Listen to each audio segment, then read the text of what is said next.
oras ay ihayag, sila'y pag-uusigin, pagsubok daranasin. Kay Kristo sila'y nabubuhay, ang mamatay ay pakinabang.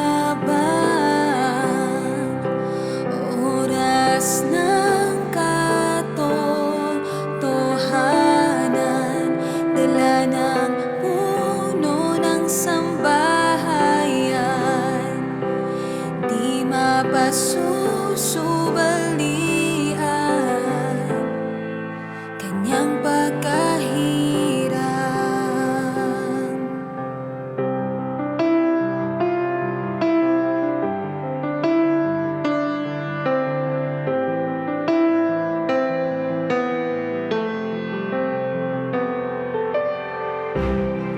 Nagtuturo ng kabanalan, pag-ibig niya sa kawan. Ihahanda ang mga banal sa pagdating ng kanyang anak.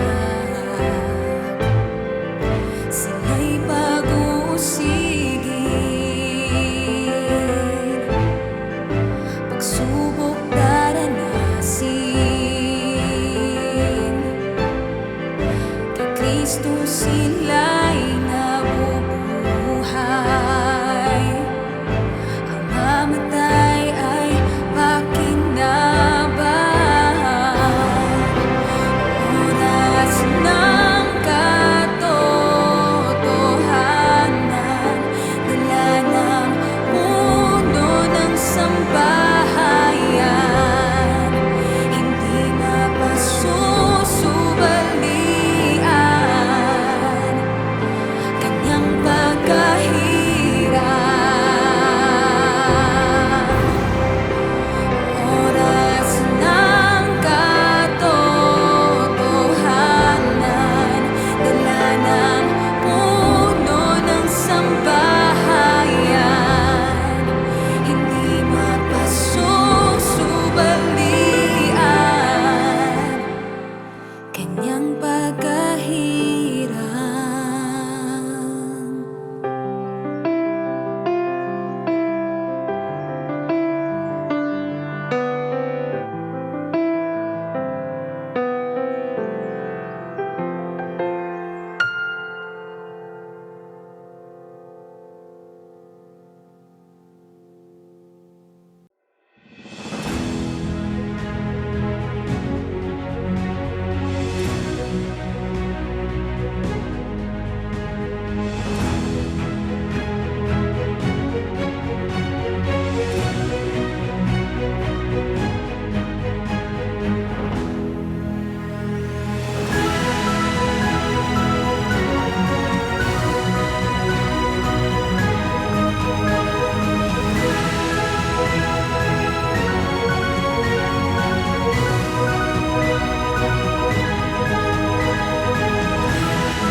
Isang magandang gabi po sa ating lahat. Ako po si Pasunod Surilla at 10 ng bumubuo na programang ito ng Oras ng Katotohanan Classics ay masaya po kaming muli kayong makasama sa episode na ito. At minsan pa ay sama-sama nating mapakinggan ang dalisay at walang dayang salita ng ating Panginoon. And today, we are reminded of one of the greatest teachings of Jesus found in Matthew 22:37-39.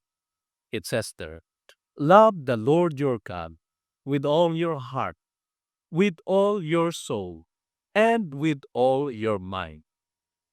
And love your neighbor as yourself." Ito po ang buod ng ating pananampalataya. pag-ibig sa Diyos at pag-ibig sa kapwa. Habang sinisimula natin ang ating programa, naway maipaalala sa atin na ang tunay na pagmamahal ay hindi lamang sinasabi kundi isinasabuhay. Pag-ibig na tapat sa Diyos at pag-ibig na umaabot sa kapwa. Let us open our hearts as we learn, reflect, and grow in the kind of love that Christ has shown us. Ating balikan ang isa sa mga mensahe ng guro ng Oras ng Katotohanan, ang ating late Apostle Arsenio T.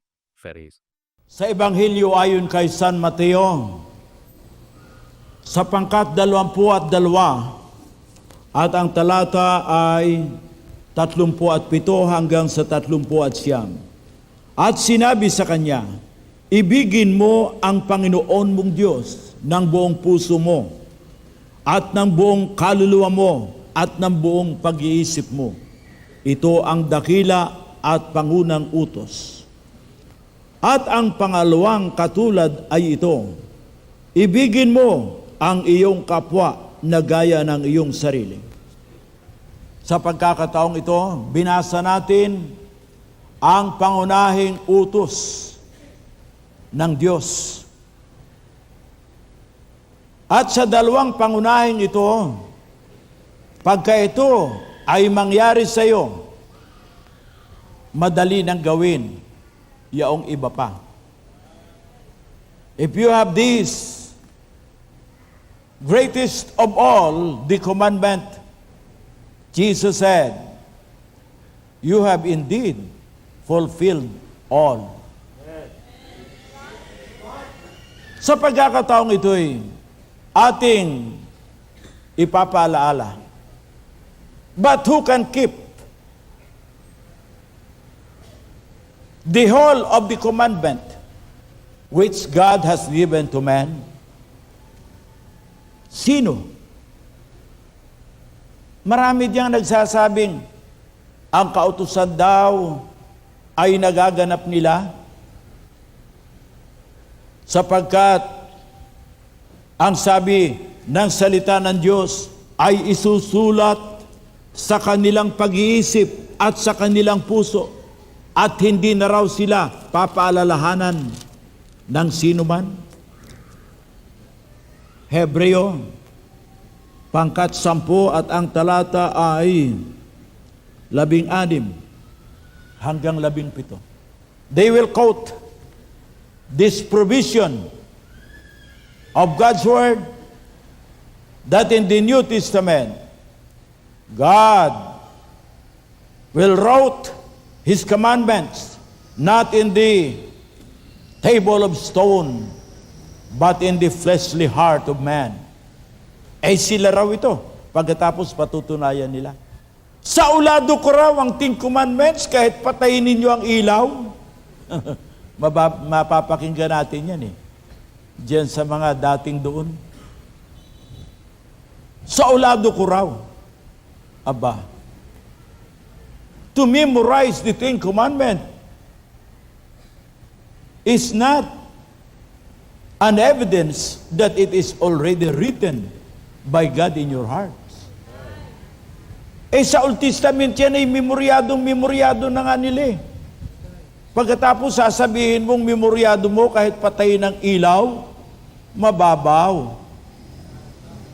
Kaya nananatili, sino ang makaganap? Meron dito. Mababasa natin ito sa aklat ng Ebanghelyo ayon kay San Marcos. Ay ganito ang ipinapahayag ng isang binatang mayaman. Sa pangkat 10 at ang talata ay 20, ganito ang sinasabi sa kaikli ng ating oras, ay babasahin ko ang sinabi ng binata at sinabi niya kay Jesus, Guro, ang lahat ng mga bagay na ito'y aking ginaganap mula sa aking pagkabata. Ang sabi kasi ng Panginoon, you want to have life eternal? Do you know the commandment? Eh ang sabi nung binata marunong siya, mayaman siya. Sabi niya, Lord, lahat ng ito, mula na ako'y bata pa, iniingatan ko. At yung iba namang nakakabasa nito, naniniwala doon sa binata. Alamin nila na hindi naman sugo ng Diyos itong binata. Hindi dapat ito paniwalaan eh. Kung kinumpormihan ni Kristo, sana, kung mayroong approval, halimbawa, sabi na, indeed, you have kept the commandment. Eh, hindi. Dito ay pinahayag ng Panginoon in a very polite way na hindi niya naiingatan ang kautusan. Basahin natin sa verse 21 and 22. At pagtitig sa kanya ni Jesus, ay giniliw siya at sinabi sa kanya, isang bagay ang kulang sa iyo. Yumaon ka, ipagbili mo ang lahat mong tinatangkilik at ibigay mo sa dukha.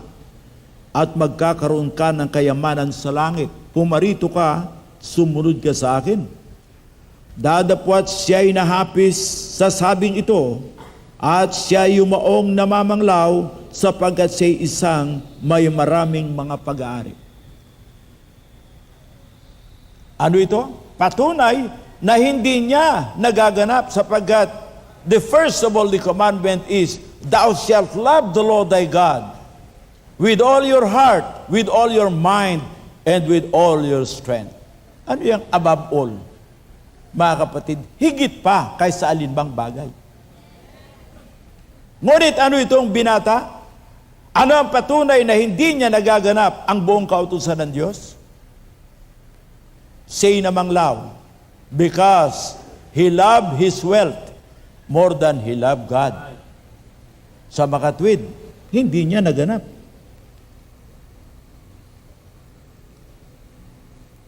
Ngayon, meron bang nakaganap ng buong kautusan?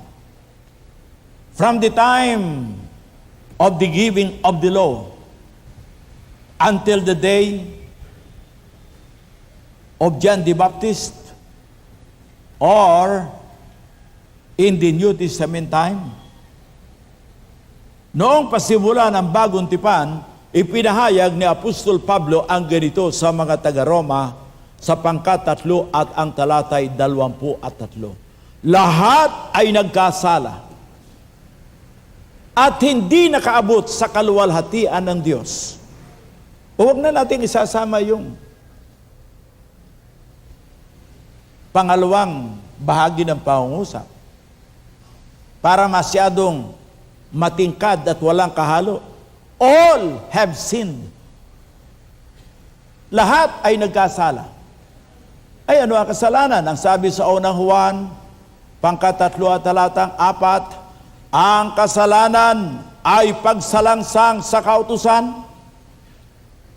Sa makatwid, ano bang sabihin ng mga tao na naganap nila kasama yung binata na relihiyoso, nag-angking naganap, kasama ito mga nagsasabi ngayon na sa ulado nila ang 10 Commandments? Mga kapatid, hindi yon ang kaganapan ng buong kautusan ng Diyos. Nananatili ngayon sa ating paksa yaong wala pa palang nakaganap. Wala pa nakakaganap. Gaano ka-imposible na maganap ng tao ang mga kautusan ng Diyos? Gaano ka-imposible? Mga taga-Roma, pangkat-7 at ang talatay 14, sapagkat nalalaman natin na ang kautusay sa Espiritu, ngunit ako'y salaman na ipinagbili sa ilalim ng kasalanan. Ano mga kapatid ang tao? Yung taong nasa laman, hindi maaaring makasunod ng kautusan ng Diyos. Sapagkat siya ay nasa ilalim ng kasalanan. Siya ay gapos ng kasalanan. Ang sabi, but I am carnal, sold under sin. At ang sabi pa mga kapatid, sa Roma 8 at ang talatay 5, sapagkat ang mga ayon sa laman ay magsisitalima ng mga bagay ng laman, dadapot ang mga ayon sa Espiritu ay sa mga bagay ng Espiritu. Ang taong nasa laman ay tatalima sa mga bagay ng laman. Kahit memoryahin niya ang mga kautusan ng Diyos. Kaya nakakawala pa rin yung laman Sa oras mismo ng pangangaral, no ako'y bata pa, napangaralan ako ng ministro na habang nagba-Bible study, humihit-hit ng sigarilyo. Sabi ko, hindi sa Diyos to. Gawa ng pag sinabi mo, ikaw ay sa Diyos, ikaw ay napapailalim sa kautusan ng Diyos. Tagasunod ka. Ay sabi ko, bakit ito? Ay ang sigarilyo ay nahanay sa karumihan. Sino ang makapagsasabing ang paninigarilyo o pagtatabako o sabihin nating maskada ay malinis? Para malaman ninyo yan, pumunta kayo sa mga siyudad na mga taxi driver ay nagnanganga. May kasamang tabako yon. Bakit? May maskada. Puro dura. Yung kanilang paligid. Ang bahay ng nagmamaskada o naninigarilyo, amoy biha. Sino magsasabing malinis yan? Ang sabi, sapagkat ang nasa laman ay hindi pasasaklaw sa kautusan ng Diyos, hindi maaari. Romans 8:7. Sa makatwid, ang taong nasa laman, hindi niya magaganap ang kautusan ng Diyos. Ngunit, kalooban ba ng Diyos na ganapin ng mga tao ng Diyos ang kautusan ng Diyos? Si Kristo ang pangunahing anak ng Diyos, sapagat lahat ng tao adopted children of God, but Christ is the only begotten by nature of God. He is in the form of God, the exact image of God Himself. Tayo, nalalarawan lamang. We were in the image of God, but we are not exactly in the image of God. But Christ, the only begotten Son of God, is in the exact image of God. He is in the form of God. He is in the nature of God before His birth as a human being. Before His birth, yung iba ay nag-umpisa lang ang Kristo kay Jose at kay Maria. Sa atin, hindi. Christ is not earthly. Ang sabi niya, walang umakyat sa langit, kundi ang nanggaling sa langit. Before His human birth, He exists with God, the Father, in heaven. Ayun namang sa preacher na taga Mindanao, sa kanila naman, ang pre-existing si Christ. Before His birth, He is the Father God in heaven.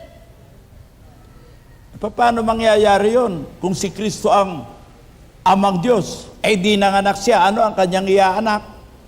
Di ang kanyang sarili? Tanungin natin sila kung meron diyan sa kanilang nanganak ng kanilang sarili. Wala sa bokabularyo yan dito sa lupa kahit sa Biblia. Before the creation, God, in His omniscient and omnipotent,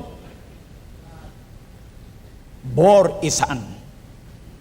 Galing sa kanyang sinapupunan. At siya ngayon ang kinasangkapan sa paglikha ng lahat ng bagay. Kaya sabi ni John the Beloved, in the beginning, He was with God. All things were made by God, through Him and by Him. Dito sa talatang ito, talong-talo yung nagsasabing si Kristo'y walang pre-existence. Talong-talo rin yung nagsasabing si Kristo ang Ama. Alam ba, siguro alam naman nila ang salitang Kristo, pinahiran. Ang anak, pinahiran ng Ama. Hindi yung Ama ang nagpahid sa kanyang sarili o yung anak ang nagpahid sa kanilang sarili. Alam niyo mga kapatid, ang pagpapahayag ng katotohanan, nakakaturo sa tao yan. Eh saan pa yung palamura?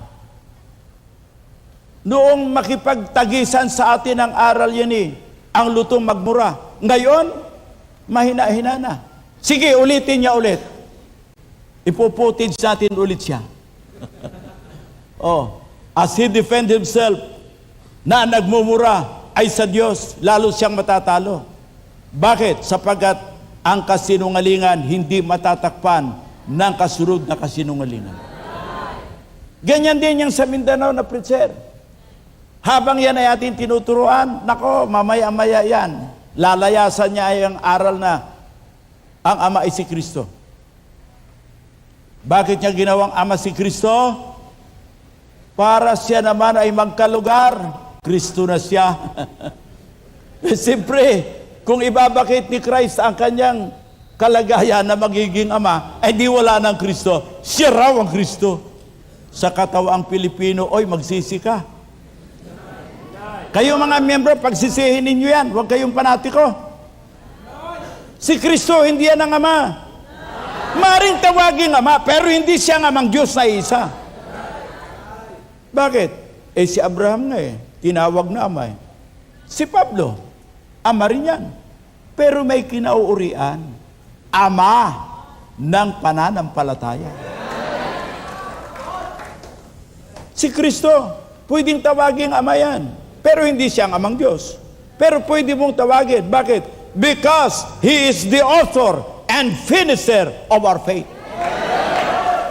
Si George Washington nga Ama ng bansang Amerika yan Di ba? Bakit? Sa kanya nagsimula ang kasarinlan He fought the American Revolution. Kaya nagpasimula siya. Si Abraham Lincoln, pwede rin tawagin niya ng father of emancipation, of slavery. Bakit? He fought for the freedom of slaves around the world. Mga ito, hindi nila inuuri ang pagiging Ama. Halimbawa, ang Ama, Panginoon din yan. Diba? Ang Amang Diyos, Panginoon din yan. Bakit? Sapagkat ang isa sa kahulugan ng Panginoon is having authority over all. Panginoon. Si Abraham, Panginoon din yan sa kanyang sambayan. Itong iba, pinapadaan nila sa mga ladyik-ladyik nilang wala naman sa Biblia. Paano raw naging Ama si Kristo? Ay sa atin daw ay isisilang ang isang bata. Doon kaagad, lubog na sila. Yun ba namang Diyos? Isinilang na sanggol?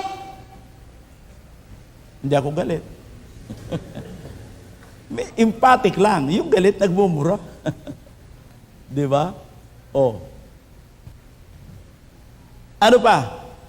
Nako, si Jesus raw talaga ang Ama. Yan raw, ito ang hiwaga raw niyan, hiwaga.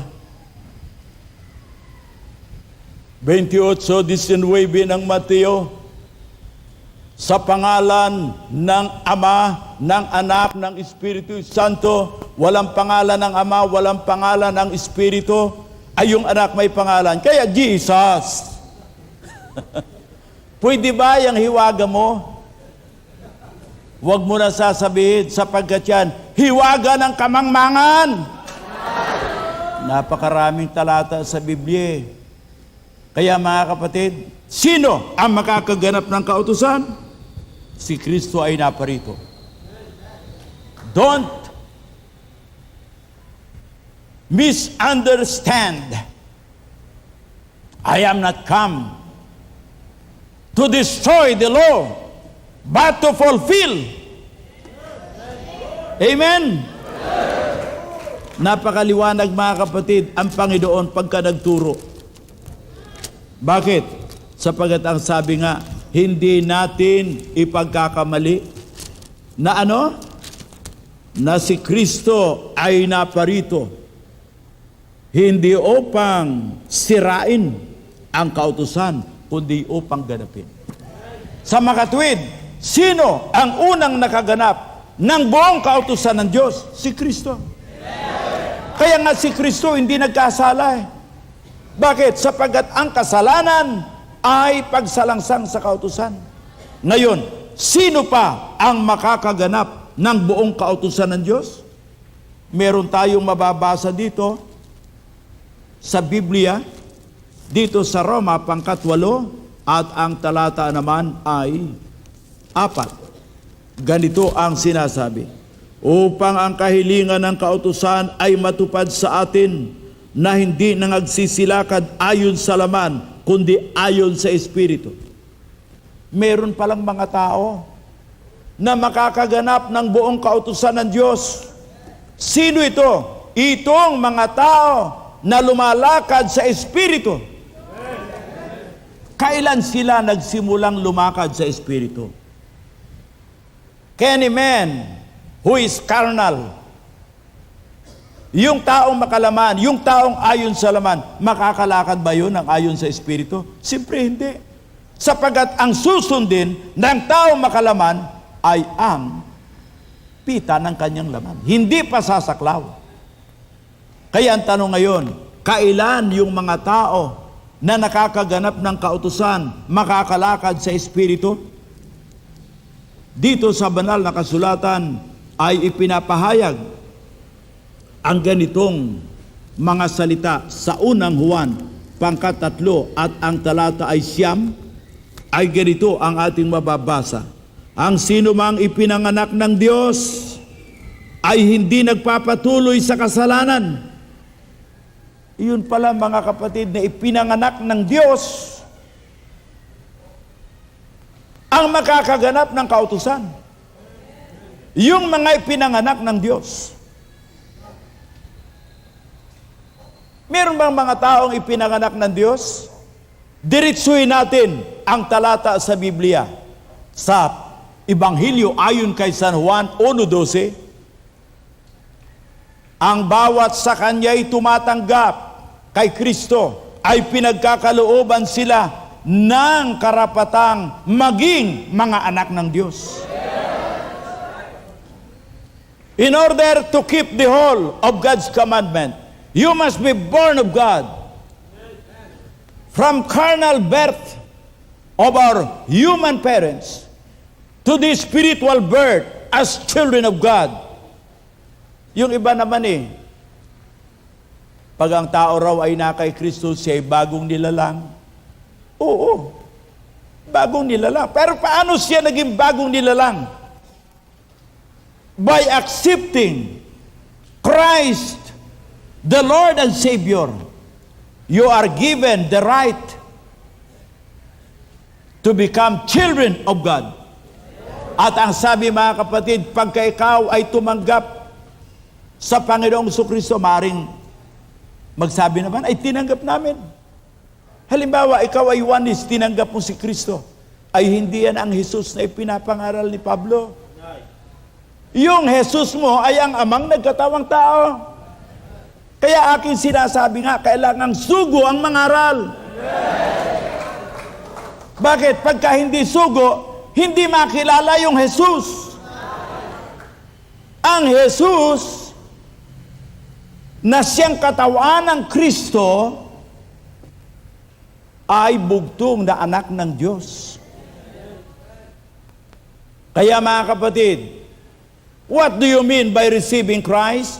You receive Christ as Lord and Savior, the only begotten Son of God. Sa 10:10 WB ng Juan, bakit niyo ako binabato? Dahil sa sinasabi kong, I am the Son of God. This is eternal life, that you may know the only one and true God, and Jesus Christ whom He has sent. Pag tinanggap mo ang Kristo na bugtong na anak ng Diyos, at siya ang binigyan ng Ama ng dalhin sa sanglibutan, binigyan ng katawan upang siya ay magdanas ng mga dusa at kamatayan. He was given for our transgression. 4:25. This I believe in God's love. God so loved us that He offered His only begotten Son to suffer and die for our sins. I believe. And that He was risen for our justification. I believe in God's love, that He gave His Son to suffering and death, and that His Son was risen, that in His rising up and offering Himself to His Father, His sacrifice to His Father in heaven, I am now accepted as the Son of God. At ang sabi mga kapatid sa Galatia 4:6, sapagat tayo mga anak, ibinuhos, ibinigay ng Diyos ang Kanyang Espiritu sa Kanyang mga anak, at tayo sumisigaw na, Abba, Ama, God, our Father. Hindi natin sinisigaw sa ating panalangin na para tayong mga Muslim kung minsan. Papatay ng napakaraming tao. Yung si Kasi, yung ililital injection na siya bago siya mamatay. There is no God but Allah. Maaaring yun ang katawagan nila. Ay yung ibang Kristiyano, sasabihin nyo, there is no God but Jehovah. Marunong. Lahat ng pangalan na ng Diyos, alam nila. Pero hindi nila matawag na Ama. Kumbaga, hindi original ang kanilang aral. Lahat ng pangalan ng Diyos, alam nila. Marunong din ito mga taong ito. Bakit yung Jelos, hindi nila pinangalan sa kanilang ama? Oh, Jelos. Pangalan din ng Diyos yan eh. Oh, bakit walang kumuha ng pangalan yan? Oh, Jelos. Mabuti pa yung, oh, Reverend. Maraming kumukuha niyan eh. Sana merong ministro na magturo na ang kanyang ama ay Jelos. Bakit? Pangalan din ng Diyos yan eh. I am a jealous God. Bakit wala? Hindi ang tunay na anak ng Diyos. In all their lives, they know God as their Father. Anak ng Diyos siya. At sapagkat siya anak ng Diyos, ang Holy Spirit ng Diyos ay nasa Kanya. Ibinuhos ng Diyos ang Kanyang pag-ibig sa Kanya. The love of God is poured to His children. Ibinuhos. Kaya ang pag-ibig ng Diyos ngayon ay nasa atin. Magaan na nating ibigin ang lahat ng kautusan ng Diyos. Sino ngayon ang makakaganap? Ang mga banal sa 14:12. Narito ang pagtitiyaga ng mga banal na kanilang ginaganap ang kautusan ng Diyos at ng pananampalataya. Sa atin ay magaganap ang kautusan ng Diyos. Bakit? Because the law and the commandments are spirits, and we are born of God. We are born in spirit. At tayo ngayon ay makakaganap ng kautusan ng Diyos. Purihin ang Panginoon. Hallelujah! Purihin ang Panginoon. Ang mensaheng ating narinig define the very foundation of our faith. The Lord called us to a love that is wholehearted, sincere, and active. A love that honors God and reaches out to others. Sa mundong puno ng pagkakahati at hindi pagkakaunawaan, tinatawag tayo ng Panginoon na maging mga instrumento ng Kanyang pagmamahal sa ating pamilya, sa ating komunidad, at sa bawat taong ating nakaasalamuha. This is the kind of love that heals, restores, and transforms lives. God is good. Muli na naman tayo pinagpala ng Diyos sa pamamagitan na Kanyang mga salita na ating napakinggan mula sa ating late Apostle Arsenio T. Ferriol. ang guro ng oras ng katotohanan. Patuloy po nating mapapatinggan ang mga mensahe sa programang ito sa Spotify at Apple Podcast. I-search lamang ang Oras ng Katotohanan Classics, i-follow ito, at i-click ang notification button upang maging updated sa mga bagong uploaded messages. Patuloy din nating panoorin at suportahan ang Oras ng Katotohanan with Apostle Jonathan S. Teriol. Tuwing linggo, alas 7 ng umaga sa TV5. Praise the Lord! Ako pong muli si Pastor Rod Surilla at ito ang Oras ng Katotohanan Classics. Pagpalaing tayong lahat ng ating Panginoon. Maraming salamat po at naway ang programang ito ay maging daluyan ng mas malalim na pag-ibig at pananampalataya sa ating lahat.